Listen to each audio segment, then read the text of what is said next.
নাইমুর রহমান দুর্জয় বিসিবির পরিচালনা পর্যায়ে ছিলেন।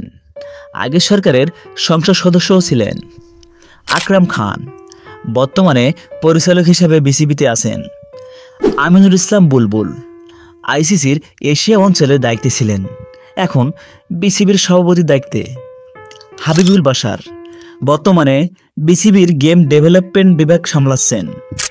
খালেদ মাসুদ পাইলট ক্রিকেট ছাড়ার পর কোচের ভূমিকায়, বর্তমানে কেলেমন ক্রিকেটের সঙ্গে যুক্ত। আল শারিয়ার রোকন নিউজিল্যান্ডের নেপিয়ারে পরিবার নিয়ে আছেন, সেখানে টুকটাক কোচিংও করান।